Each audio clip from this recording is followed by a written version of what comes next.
the most is gone, baby, gone, baby, gone, gone away. Good evening.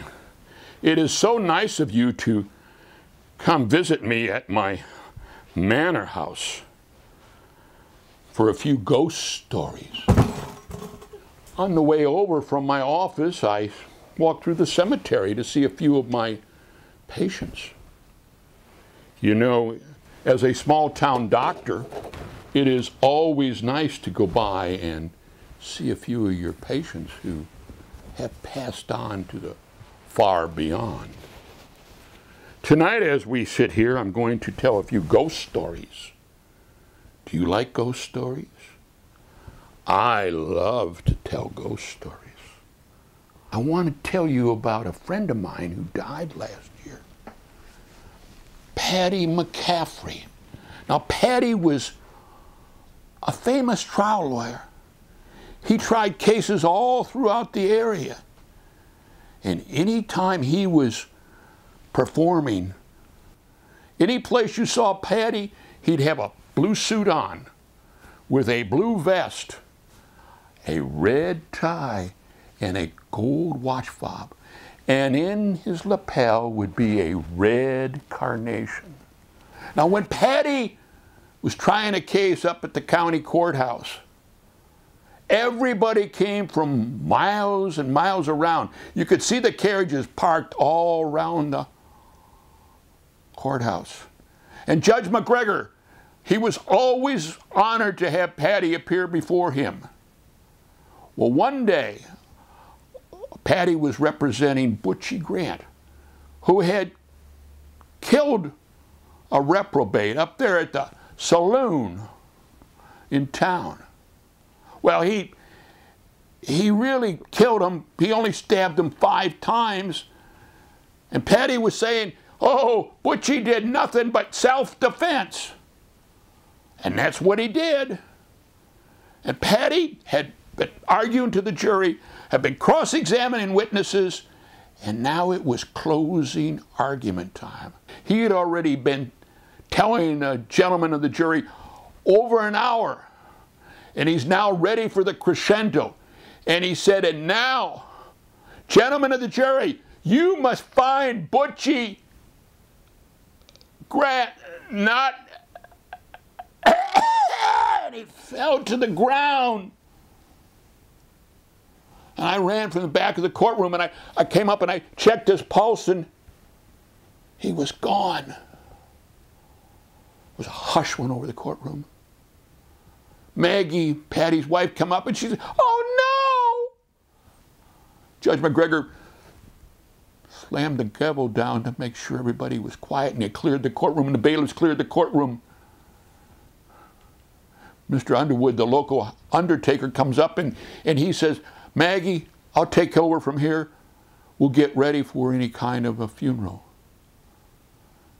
And that night, before all the people came to view Patty, he brought Maggie back in the back room at the funeral home. He said, Maggie, I want you to take a look at Patty and see how he looks. Oh, she said, Mr. Underwood, no! Patty never wore a brown suit. Oh, Maggie, I'm sorry, I forgot. Just take me a minute. It'll take me not more than 2 minutes, just 2 minutes. You just go back out beyond the curtains and I'll call you back in. And so he went back and he did whatever undertakers do back there, and he brought Maggie back in. He said, Maggie, I need you to look at Patty and see how he looks. Oh, he looked magnificent. He had a blue suit on, and he had a blue vest on, and he had a red tie, and he had a gold watch fob, and he had that red boutonniere in his lapel. Oh, he looked great. And all the townspeople said, he looked so handsome, and he looked like he was the best trial lawyer in all these parts. And after the 3-day Irish wake, after all the people had left, Maggie went over to Mr. Underwood and said, Mr. Underwood, tell me, how did you change the suit that Patty had on from a brown suit to a blue suit. Mr. Underwood said, Maggie, you are swore to secrecy. If you ever tell anybody what I did, I will deny it. I will deny it. And he reached over and he got a Bible and he said, now you have to swear in the Bible that you will never tell anybody. And Maggie said, I will never tell anybody.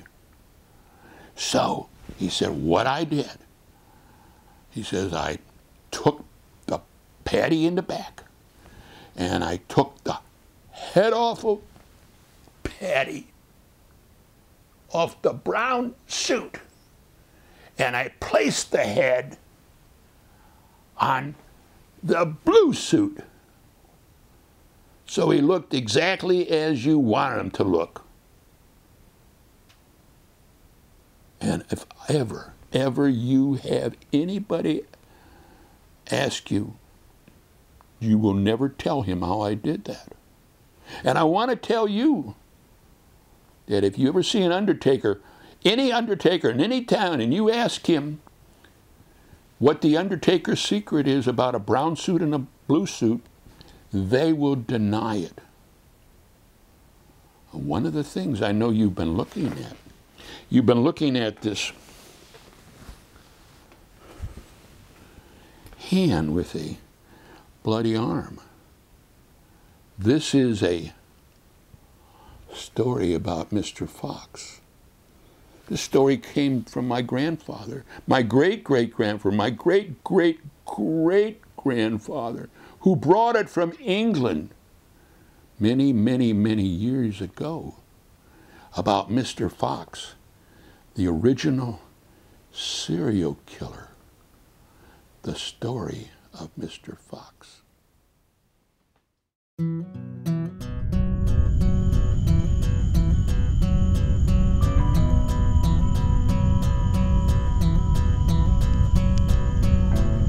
Well, I'm running through the fog like an angry ghost. Let my life slip away. The one I love the most is gone, baby, gone, baby, gone. Gone away. Yeah, yeah. Feel my brain is broken and my thoughts are few.